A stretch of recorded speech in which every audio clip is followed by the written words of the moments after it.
next week, and then the following week we will get back into the book of Acts. And if I can just say this, as we kind of move next week towards the standard schedule, if you might say, for Graham Church, 9:30, 10:45, I encourage those of you that do come early, if you can, sit towards the middle so that those who do come in later can find a seat. And if you come in later and you see there's seats in the middle, don't be afraid to tap someone on the shoulder and ask them if you can walk by. Okay, there's plenty of seats here. Okay, so we're excited for what's going to happen.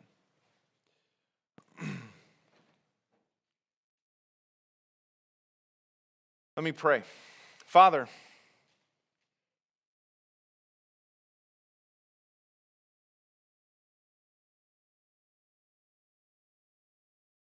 I thank you for your faithfulness to your church. That it is not on human traditions, man-made traditions that we rely. It is not on man-made or human intelligence. It is not on our own skills, intellect, but it is simply on your word that we rely. So help us to trust your word and what you have said in it, that we may receive the eternal life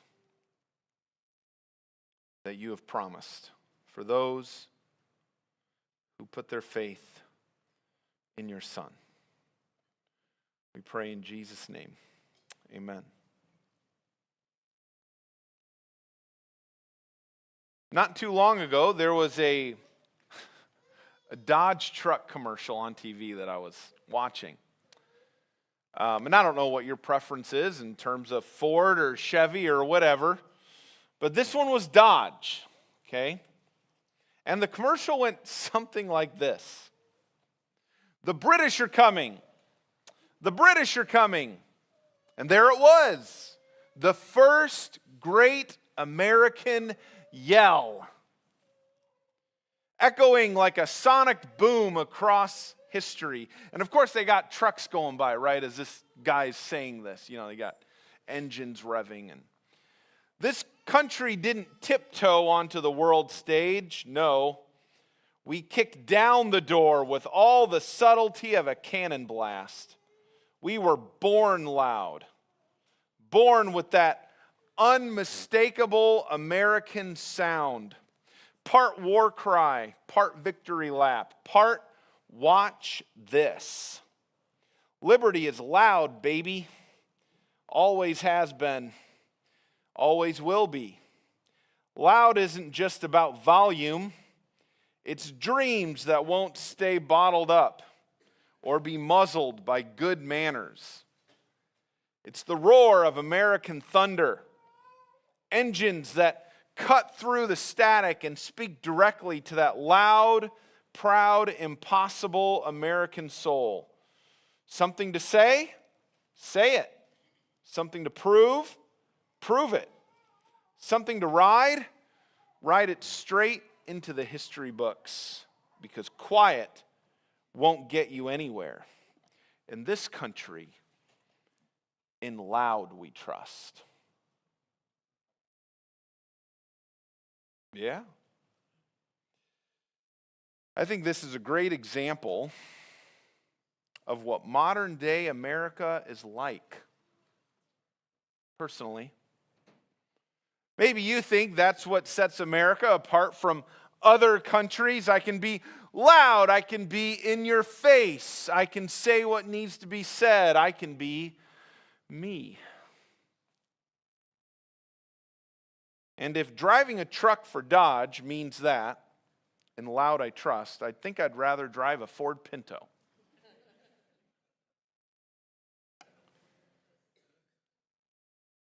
I think this commercial, though, Now, it's not a sin to drive a truck. That's not what I'm saying. Okay, don't misunderstand me. In fact, I've been wanting a truck of late. Something I've had to take to the Lord about that I don't covet. I think this commercial shows, though, the spiritual decline that our country has been in. We don't trust in God anymore. We trust in ourselves. It's not in God we trust. It's in myself that we trust. It shows because America is filled with people who are living in rebellion against God.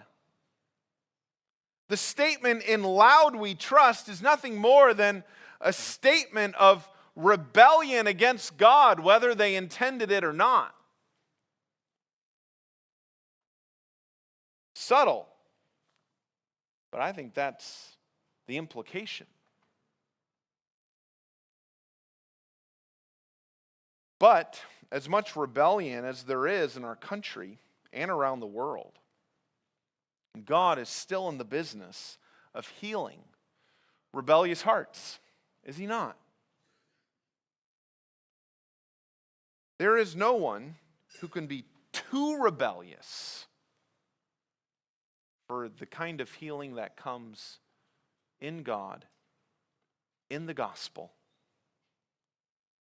through Christ. So that's our main point this morning. God is committed to healing the heart of rebellion. That's what He's committed to. Last week we looked at God's heart towards Israel, so let's review a bit. So remember, last week, point number 1 was God's heart for His people.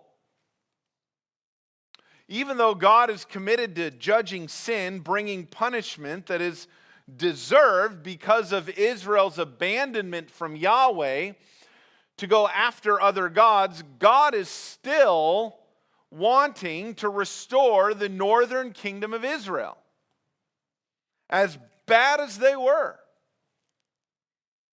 Hosea was primarily a prophet to the north, as we said earlier in our series. That's where he was native to. He was born in the north. And God called Israel, remember, we saw in chapter 11, He called Israel out of Egypt as a young child. When Israel was a child, I loved him, and out of Egypt I called my son. He taught them how to walk spiritually, worship God, live in God's ways. Verse 3 of chapter 11. Yet it was I who taught Ephraim to walk. I took them up by their arms, but they did not know that I healed them. He fed them and took care of all their needs, verse 4. I led them with cords of kindness, with the bands of love. And I became to them as one who eases the yoke on their jaws. And I bent down to them and fed them. But rather than follow God in His ways, giving homage, worship, love, praise, adoration, what did Israel do? No, verse 7. They were bent on turning away from me, God says. Their hearts were bent on worshiping idols. We always do according to the condition of our hearts. You have to understand that. Human nature is to do what is according to your heart. All humans are slaves to their hearts. Israel's heart was curved and bent away from God. That's what it's describing here. You know, God informed them early on in the book of Deuteronomy about the nature of their heart by giving them a command. Deuteronomy chapter 10, verse 16, God commanded them to circumcise their heart. And what does history bear out? Did they circumcise their heart? No, they didn't. They didn't circumcise their heart at all. They remained uncircumcised. They were unable to circumcise their heart. That's what the command reveals back in Deuteronomy 10. Because of that, then God says in Deuteronomy chapter 30,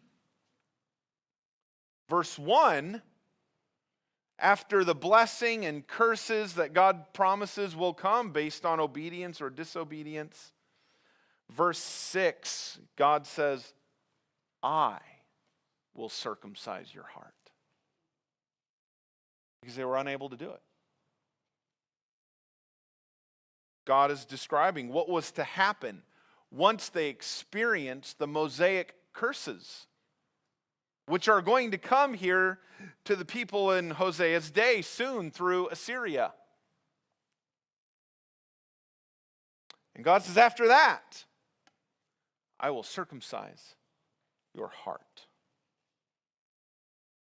In the same way that a bent pipe cannot straighten itself, neither could Israel straighten their heart. That's the condition of the human heart. Born in sin. All humans are bent to worship non-gods, false gods, oftentimes ourselves as God. But God, despite their lack of love toward Him, wanted to love them regardless. Verse 8, God could not give them up. Hosea 11, verse 8. How can I give you up, O Ephraim? How can I hand you over, O Israel? How can I make you like Admah? How can I treat you like Zeboim? Two references that refer to Sodom and Gomorrah. My heart recoils within me. My compassion grows warm and tender.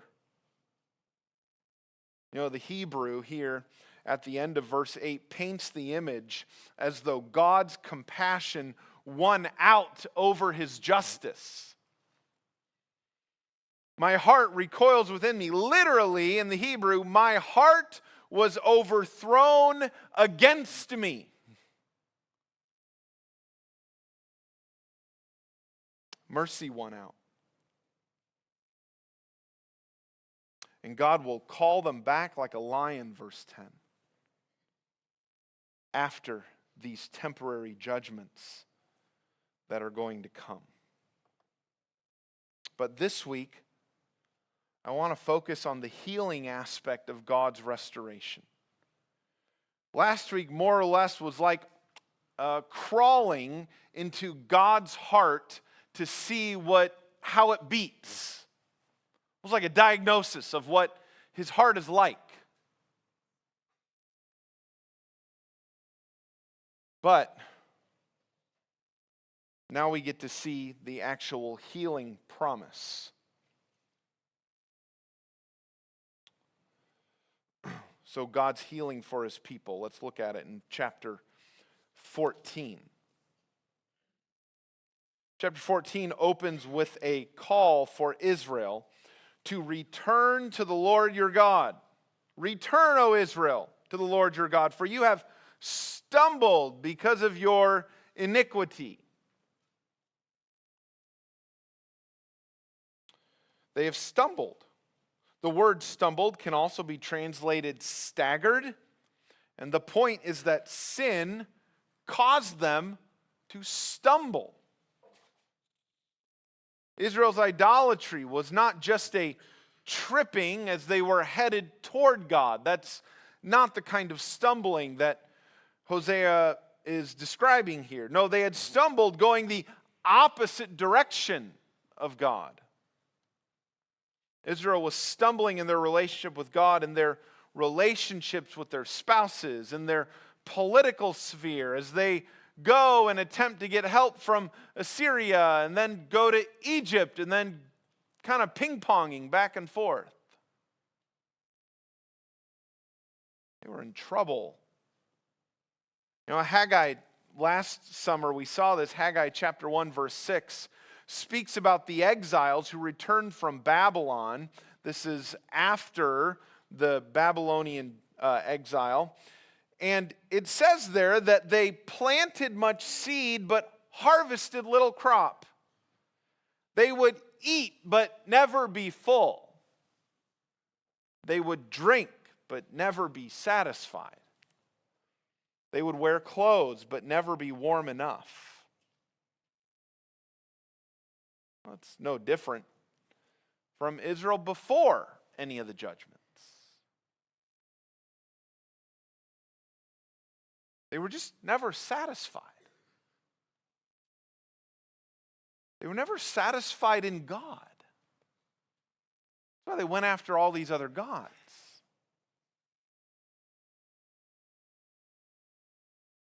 And God's, as we saw, is going to take away their crops.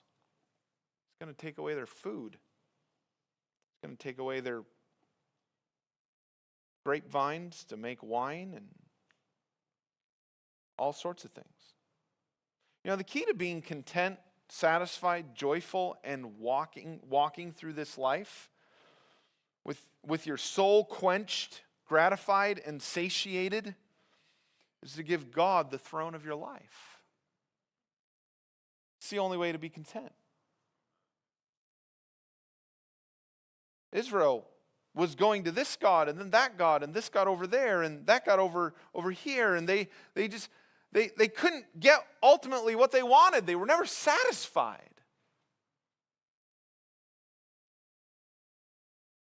Marriages falter because God is not on the throne of the marriage.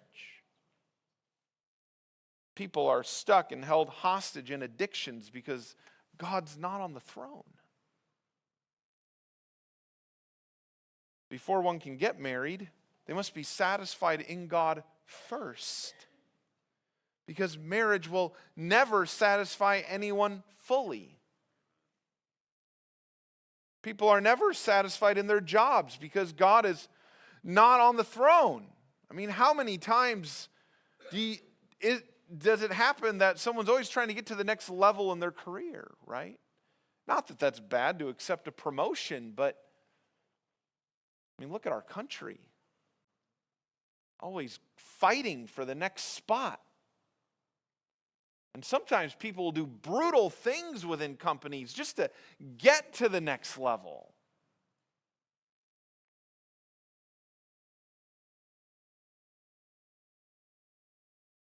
The goal is not to be satisfied in your job, but to be satisfied in God. Because then you will be able to do your job with joy. Humans turn to the pleasures of the world to be satisfied. Money, fame, sex, drugs, work, friends, you name it, etc., all the above. When only God can fully satisfy the cravings of the heart. We stumble every time we dethrone God and put something in His place in our hearts. So we need to keep that in mind. A great lesson from this ancient people. But notice verses 2 and 3. Get at how they were to return to experience God's healing. Verse 2 speaks of making a vow. So take with you words and return to the Lord. Say to Him, take away all iniquity, accept what is good, and we will pay with bulls the vows of our lips. Take with you words refers to a vow that they need to make. Taking away iniquity refers to desiring forgiveness. They need to want forgiveness. Accept what is good, again, refers to the vow that they are to make. That this vow is a good thing. Accept this vow, Lord. We will pay with bulls the vows of our lips.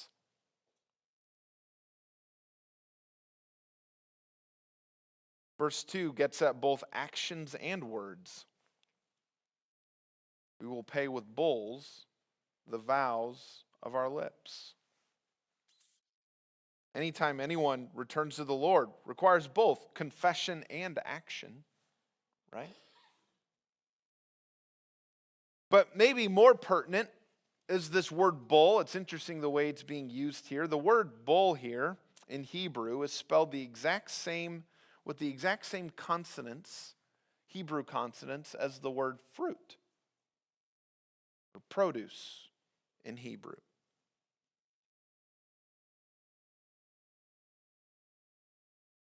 Saying, let us pay the bulls of our lips, to more literally translate it. Let us pay the bulls of our lips. God's not necessarily asking for bulls. The bull here is a metaphor referring to what the lips are going to bring, true confession. True confession. This is the genuine and real sacrifice to God, when you actually bring a heart that is true and genuine with confession. The instruction is not to come with animals. They've been bringing animals, thinking they can manipulate God just like they did the other gods to get what they want. No, God wants a true confession of their sin. A true, repentant heart. This reflects what David had said long ago, some 300 years earlier. In Psalm 51, verses 16 and 17, for you, God, will delight or will not delight in sacrifice, or I would give it. You will not be pleased with a burnt offering. No, the sacrifices of God are a broken spirit, a broken and contrite heart. Oh God, you will not despise. That's what God wants. The sacrifice that God has always wanted was the sacrifice that comes from the heart in a total and full commitment to trusting in Him.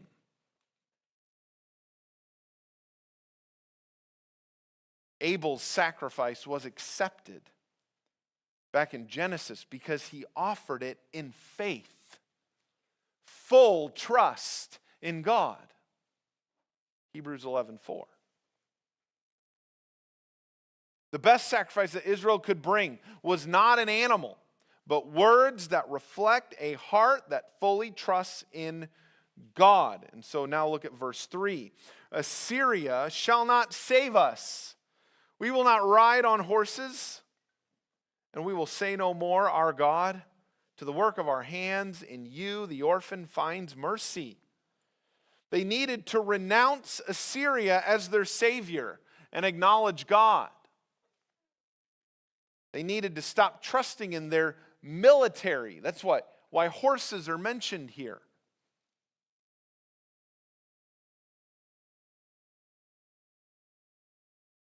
You think here in America we struggle with that as an idol, trusting in our strength, our weapons?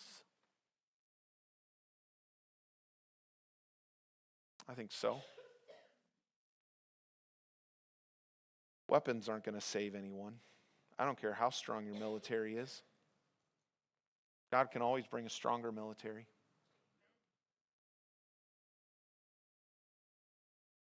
We need to trust in God.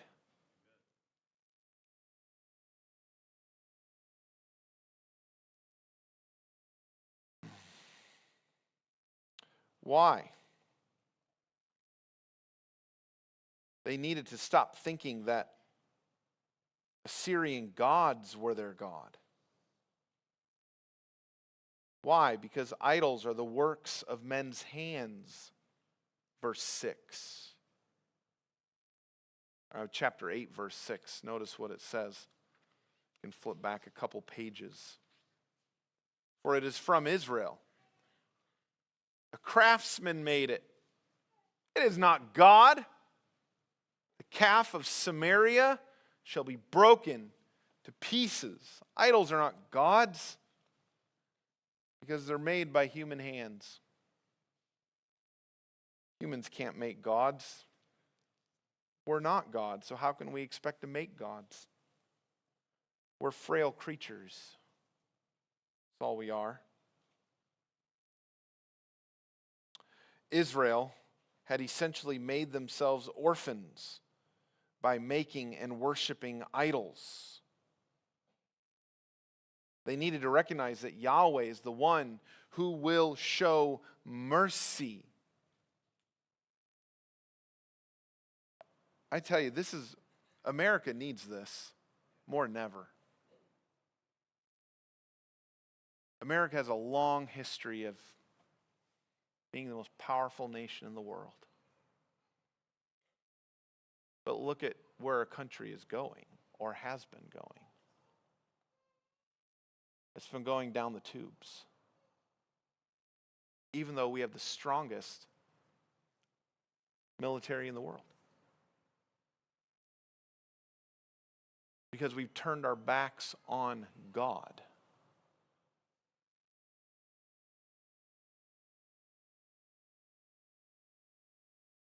We need revival in this country if this country is going to be saved. It was not the military strength of our founding fathers that gave us the victory to be an independent nation. It was their trust in God.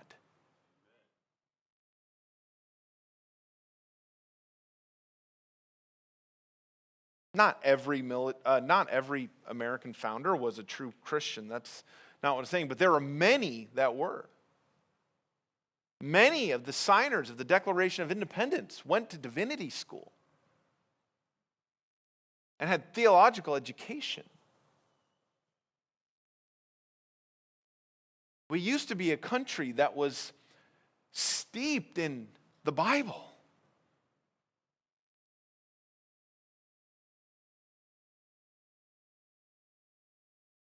Not anymore. Not anymore.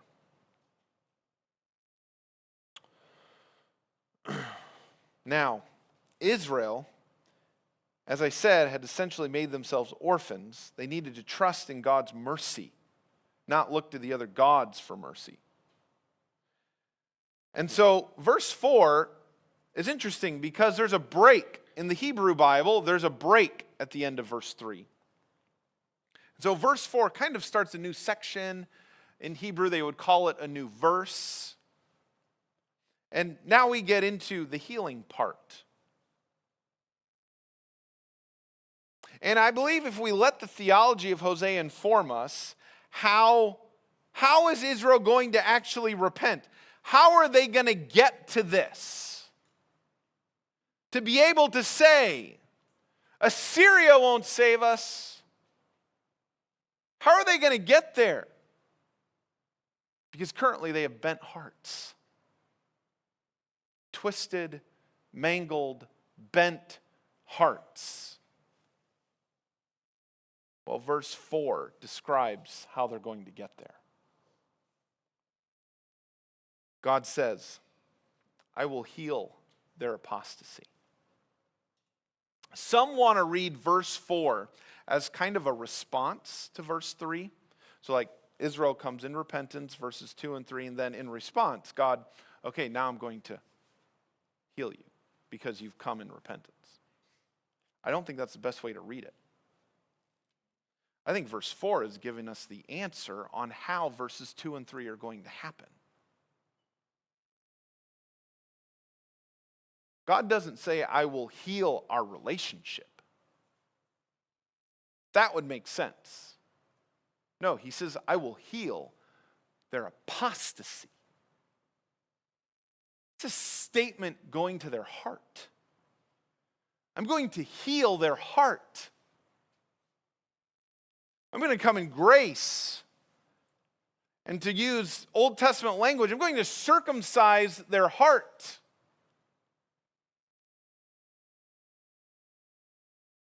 Amazing that God would do this. God will make the first move toward them, not them make the first move toward God, because they're not going to do that.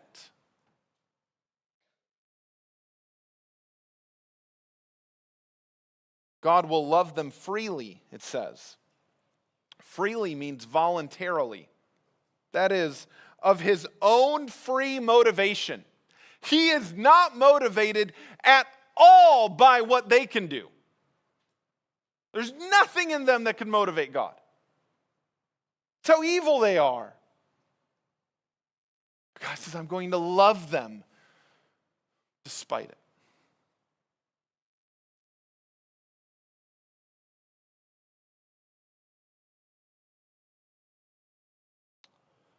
Notice what scholar Dwayne Garrett says about this. This is, I think, a great observation.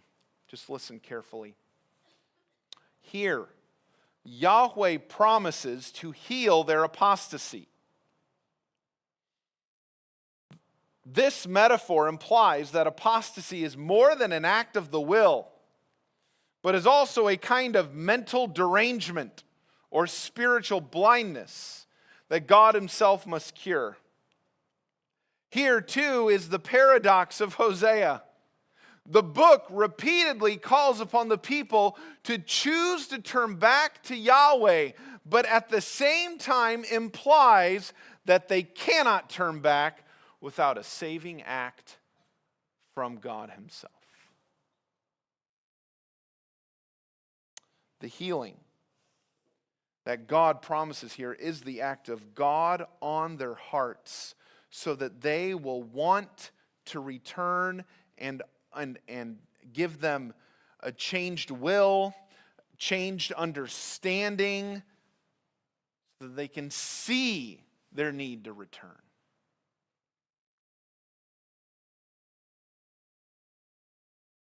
Total inability they had to come back to Yahweh. And that is the miracle of God's grace and his love. That God would love someone who has no intention of turning toward him. Oh, what an amazing God.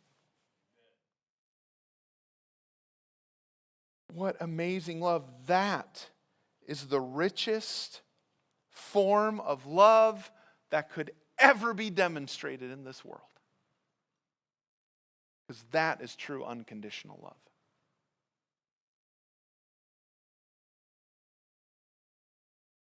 In verse 5 and 7, God specifically targets the gods that they were probably worshiping. Verse 5, in this healing, he will be like the dew to Israel. The dew. The word dew sounds like the goddess Talai, daughter of the god Baal, who was responsible for the morning dew every morning. The morning dew was essential for crops to help them get through the hot summers. In this healing, they flourish like the grain, verse 7. You know, the Phoenician god Dagon sounds exactly like the Hebrew word for grain. In this healing, they shall be like the wine of Lebanon, verse 7. The word for wine sounds like the Ugaritic god of wine, Yayin. Like God is essentially saying, everything you thought these gods and goddesses were, I am, and I'm coming to reclaim what I have been giving you for the last 300 years. Watch out. What a powerful God he is. To want to show his people who he is, even though they've been straying from him for a long time. In this healing here, they will truly blossom like the lily tree, verse 5 says. The lily tree had oils that were used to make perfume. In this healing, Israel will have strong roots like the cedar trees of Lebanon, verse 5. It was the cedar trees of Lebanon that were essentially used to help make the Solomonic temple. Massive trees with strong roots. Israel is going to be like that in this healing. In this healing, they will be beautiful like the olive tree. Verse 6. Which the olive tree grows yellow bell-shaped flowers that has a sweet odor. All of these botanical metaphors take us back to the Garden of Eden, the place of ultimate paradise. This is garden imagery. And God is essentially telling them that I will bring you back to the peaceful conditions of Eden in this healing.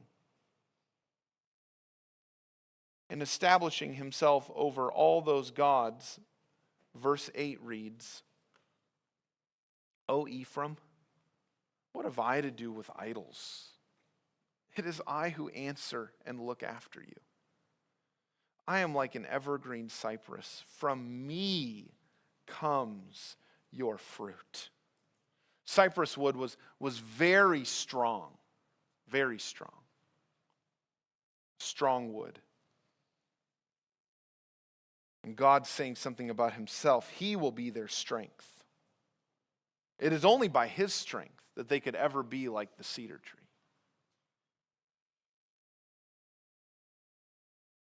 The word Ephraim goes back all the way to Genesis 48, the name Ephraim. It goes back to when Jacob was near death and he wanted to bless Joseph's sons, Ephraim and Manasseh. And in that blessing was basically to call on the God of Israel and to remind them that their forefathers, Abraham and Isaac, were committed to worshiping God. Listen to what the blessing says. Jacob says, the God before whom my fathers Abraham and Isaac walked, the God who has been my shepherd all my life long to this day, the angel who has redeemed me from all evil, bless the boys, referring to Ephraim and Manasseh. And in them let my name be carried on, and the name of my fathers Abraham and Isaac, and let them grow into a multitude in the midst of the earth. What God did Abraham and Isaac walk before? Yahweh. And only Yahweh. That's why God says here in verse 8, O Ephraim, what have I to do with idols? Your forefathers walked before me, Abraham, Isaac, and Jacob. They didn't give in to idols. They didn't worship other gods. Your name basically entails that you will walk before me and no one else.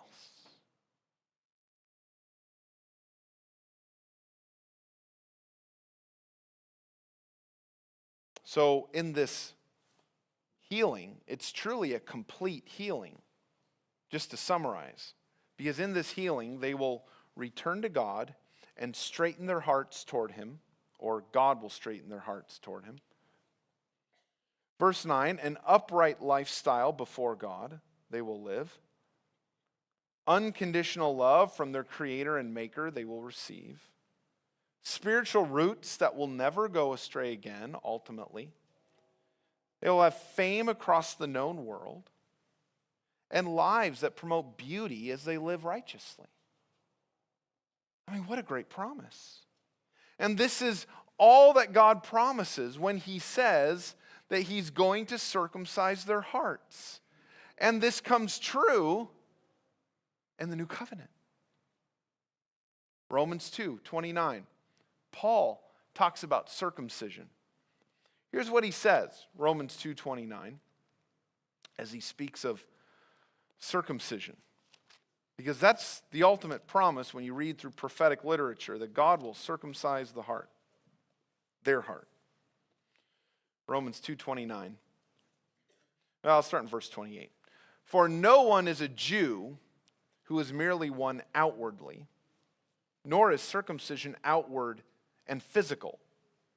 But a Jew is one inwardly, and circumcision is a matter of the heart. Paul knows of all the references in the Old Testament where God says, I'm going to circumcise their heart. But a Jew is one inwardly, and circumcision is a matter of the heart, by the Spirit, not by the letter. And so this comes true because this is something the Spirit does in the gospel, in Christ, as the gospel is preached and spoken and said to people wherever they may be. The Spirit comes, takes that message, and He circumcises the heart to give a heart that believes and repents. Amazing. This is how God fulfills His promise to the north. And this is what we saw just as a reminder of God doing in Acts chapter 8 as the gospel went north to Samaria into the ancient northern kingdom. Now it is true though that Paul in Romans 10:11, he does talk about there will be a future coming of ethnic Jews that come to Christ, and that very well could be maybe a second level to this healing. But this was first fulfilled when Christ came. This healing that would bring new hearts. See, when you come to faith in Jesus Christ, God is healing you from what I call ultimate idolatry. Some of you may need to be healed of that this morning. Your life is not even going in the direction of Jesus Christ. Like you're not even stumbling in that direction. You're off going 180 the other way. And you need to be saved from eternal stumbling, as Jude 24 talks about at the end of the New Testament. The one who is able to keep you from stumbling and will present you blameless before Him.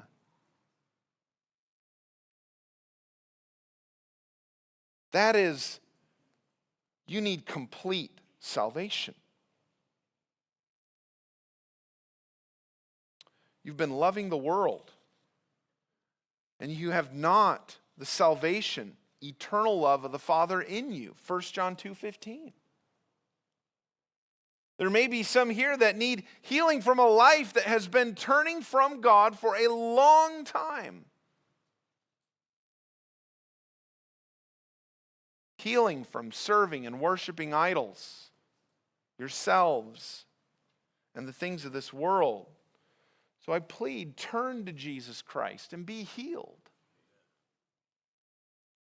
Some of you may be following Christ, but you've stumbled over some sin. You've tripped up. If God was willing and did heal you from your ultimate apostasy, will He not also help you and heal you from the sins that you're stumbling over in Christ? Of course He will. As His child, He's going to love you even more. The fight against sin is the sign of someone who's not living in rebellion. Some of you may know what that is like to gain victory over particular sin in your Christian life. You look back and you haven't committed that sin for years. What a testament to God's saving grace. Rejoice in that. But some of you may be in doubt this morning. You keep giving in to a particular sin day after day after day. The fight against sin is kind of like the persistent woman in Luke chapter 18, who comes before the unrighteous king, the parable that Jesus gave. And in that parable, Jesus says this, this is the unrighteous king who's speaking, though I neither fear God nor respect man, yet because this widow keeps bothering me, oh my goodness, I will give her justice so that she will not beat me down by her continual coming. And will not God give justice to his elect who cry to him day and night? Amazing. See, the point here is that how much more is a gracious God willing to give compared to an unrighteous king who does not fear God? And if God is willing to give justice to his people or his elect, how much more is he willing to give victory, that you may be more sanctified, when that's his whole mission for your salvation life, to give you victory over your sin. Now, yes, in Christ, you have victory from the penalty of sin. But brothers and sisters, we want victory from practicing sin, don't we? What we want. God has committed himself in this covenant to give your sanctification, the continual decrease of sin in your life. If Christ died to justify you, then he also died to sanctify you. That is his ultimate plan in salvation, essentially to perfect you. 2 Corinthians chapter 7, verse 1. God wants to bring holiness to completion. So, I exhort you to beat down God's doors at his throne day after day, asking him to give you victory over your sin, and he will give it to you in time. We're looking not for mystical or ethereal change in our lives, but practical change in rejecting sin and pursuing obedience to Christ. Now, some of you may be clueless to the sin that God needs to work on in your life this morning. Christian, you've been so distracted by the things of this world, family, work, friends, that you've forgotten to engage in the battle of sin. If you want to grow in Christ, you must engage in the battle against your sin. I strongly ask you to get on your knees and engage in the battle. I know some of you are looking at the clock, but this is the most important part. Amen. See, Satan's trap is to keep you busy in everything else except in the fight against your sin. That's what he wants. Healing comes as we step into the ring and fight against sin on our knees. Your fight against sin does not stop until you breathe your last breath on earth. If you're young this morning, you should be fighting against your sin so that you can live out God's plan of sanctification. You should be fighting against sin so that you can, when you are old, you can show someone coming behind you how to fight against it. And if you are elderly this morning, you should be fighting as an example to those who are younger. You may be saying this, I didn't start this fight soon enough. It's too late for me. God would say this. God hasn't given up on the fight in you. So why should we? God's going to fight until you breathe your last breath against your indwelling sin. God is more committed to healing you of your practical sin than you are. So we must get in the fight. One of the first steps to discipling someone is fighting against your own sin on your own knees in your own Bible. Sometimes I wonder if there isn't discipleship in the church because we're not fighting against our sin. And so we have nothing to teach people coming behind us. We have to fight. We hide God's word in our hearts, Psalm 119, so that we might not sin. Why do you read your Bible? You read your Bible so that you might not sin, so that you can fight against your sin, not just so you can grow in intellectual knowledge. And you have much more resources than Israel did in their day. You have a complete copy of the Word of God, most likely in your home. They didn't. We have far more than they had. So that means we ought to be fighting twice or 3 times as hard. We have the Word of God, complete. This is God's healing.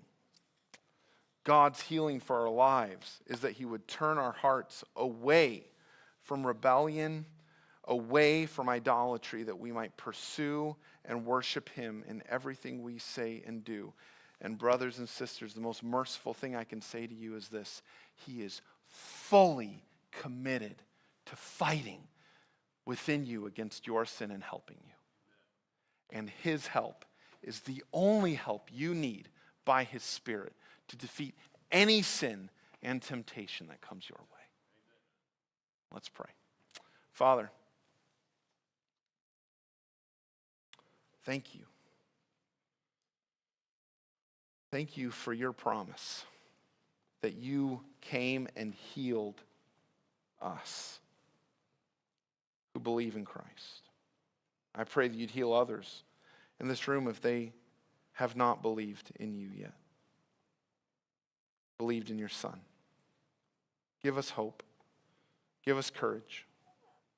Help us to be examples. Pray in Jesus' name, amen. Please stand.